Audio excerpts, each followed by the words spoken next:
So this is a paper that really reflects a piece of policy research that Alita and I were doing, and it grew out of a stream of work we were doing in connection with the What Works Wellbeing Centre. And this particular piece was looking at the relationship between training and life satisfaction. And life satisfaction is used a lot now in policy research as an alternative to some of the more just economic focused outcome measures. So we were looking at this relationship, and what we were particularly interested in was, could we contribute to some of the evidence around the cause and effect relationships between engaging in and experiencing training and then the outcomes that come from that. And in the UK, it's an interesting area looking at training because it is highly politicized, really. It has been for decades. And I think the argument that a lot of us make working in the learning or training field is that training offers, it's a transformative enabler. It's meant to help equip people with the skills which then have some sort of value in the labour market, and of course then it leads on to hopefully opportunities, economic opportunities, better quality work that you can access. And I think in addition to that, there's often a lot of the policymakers are focused on that kind of skills economic return, but we know that the learning and training experiences actually help develop those emotional, those cognitive and those social skills, which are really critical when we enter the workforce, or to help us identify and create those opportunities. And I think actually it connects a lot with what Rob was just saying there about those skills. For us in the UK, again, what we've found is that a lot of the money and the investment has gone into full-time education. It's gone into university level education, and continuous learning or adult learning or learning anything beyond once you've got a job or you've left full-time education is highly underfunded. It doesn't really get much focus at all. Yet, if you consider how much time we spend in work and the value of a workplace or other ways of learning, it seems to be taking a lot out of the equation. In addition to that, what happens if you fall out of the educational system? And we're all in education, so we will know those students that do. So it's either students that may fall out of the system or don't have access to start with to the university educational system for a whole role of reasons. And I think it's been made worse more recently because some of the data on social mobility is showing that formal education and full-time education is not delivering for social mobility purposes. So Gwen, it was about bringing into focus the lens of what's happening on continuous adult learning. The problem in the field, though, of looking at adult learning, and when you're looking at using life satisfaction, perhaps as an outcome measure, as one of those omnibus measures of well-being, is a particular methodological problem around reverse causation.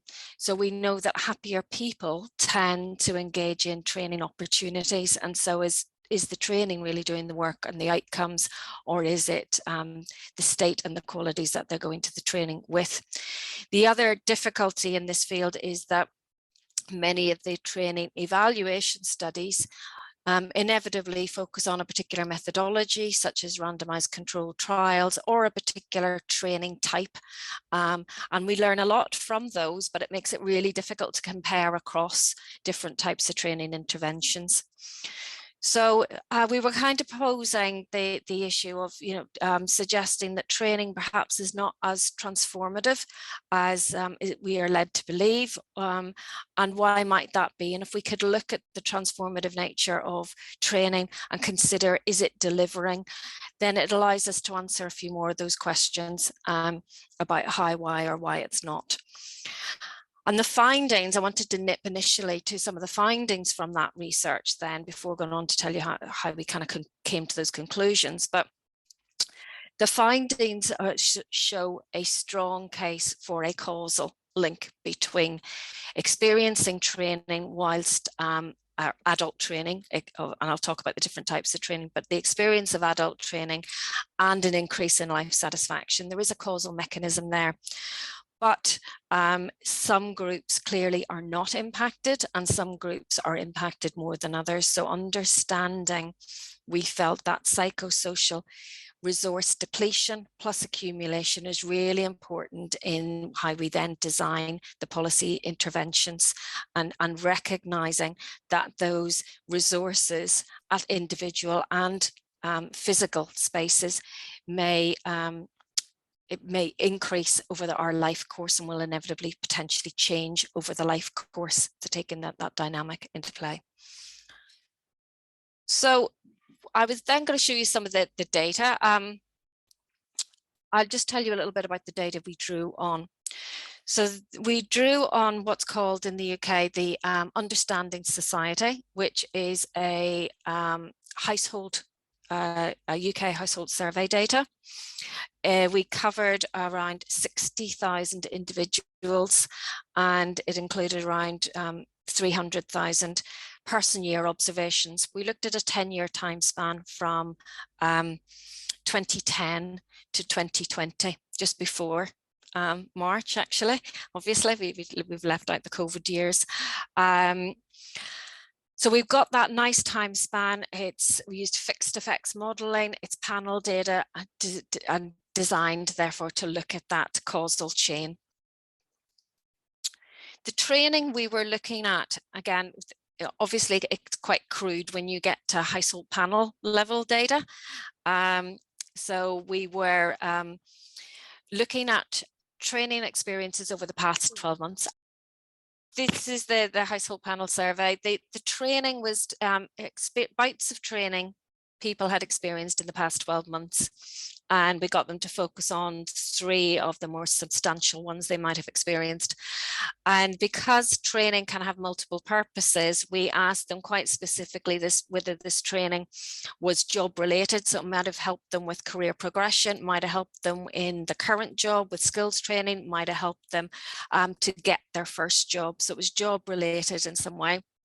Others was whether it was hobbies or leisure related, and a third was health and safety, which does come in quite importantly later. And there was a clear, quite strong correlation between that health and safety training and job related training. We also wanted to know the intensity of the training, so we used just a median cutoff.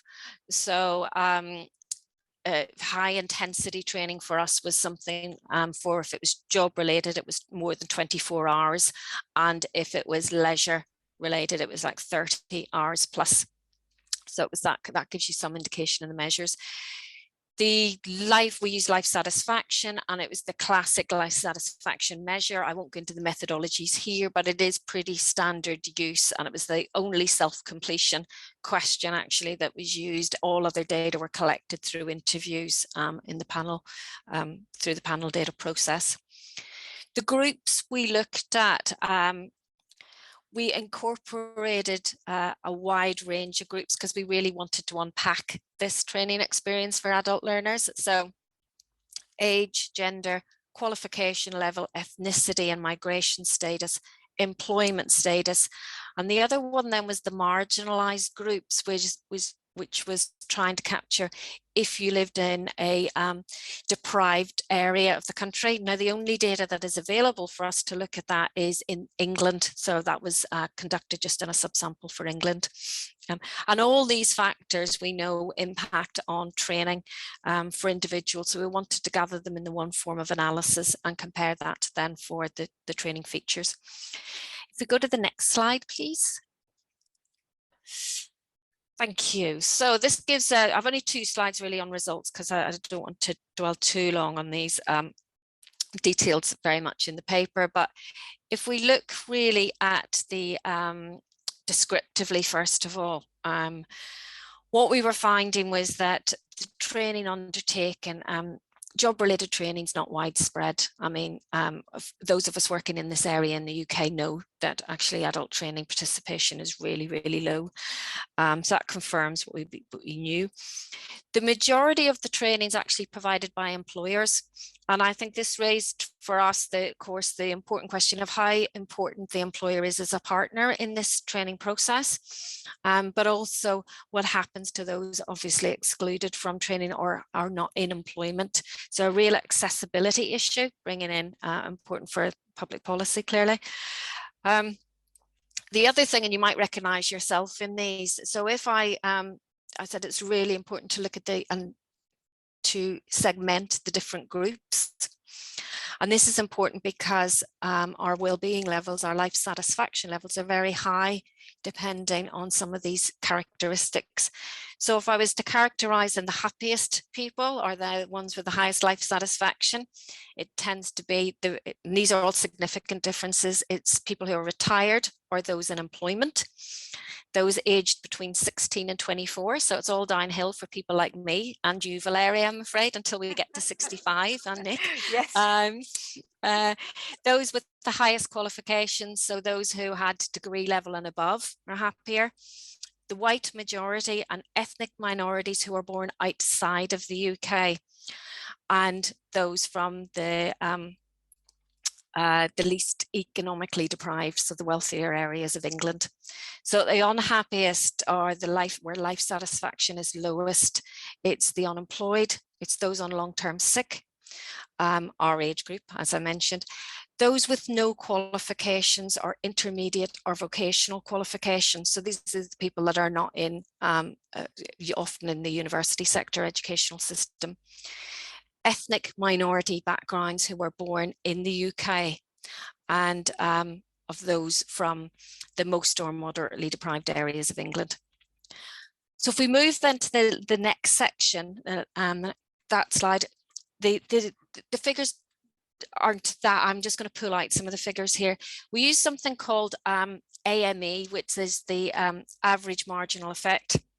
And this, I really like this conversion because it's a way of indicating the percentage increase of life satisfaction for the median group.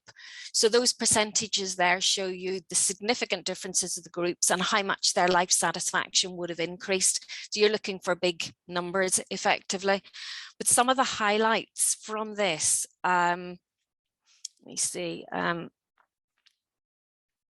just go to my notes. So overall, what we were finding is high intensity job training significantly leads to improved life satisfaction. So that low intensity job related training is not very helpful, and we know many employers provide that, but high intensity job training does make a difference. And importantly, it makes a difference to some of those groups who have the lowest levels of life satisfaction. So some of the groups around age, qualification level, and area level deprivation. But I think what was more surprising was some of the different pathways. So there's different pathways for men and women, men getting more life satisfaction from job related training, women from health and safety training, and also the white majority group getting more from job related training, and those born in the ethnic minorities born in the UK getting more from health and safety. And I think, and this again probably talks to Rob's earlier discussion, we think that reflects the sectoral differences with women and ethnic groups dominating our healthcare sector and the NHS sector, and there's a lot of health and safety training obviously linked to that. The other important one we wanted to flag was the value of hobbies and leisure training. That had some of the biggest uplifts in life satisfaction for the unemployed and for those taking care of family, and also for those with no qualifications. And it didn't matter whether it's low intensity or high intensity, and that probably feeds into those issues around the emotional resources, the social resources that are picked up through life and hobby and leisure training.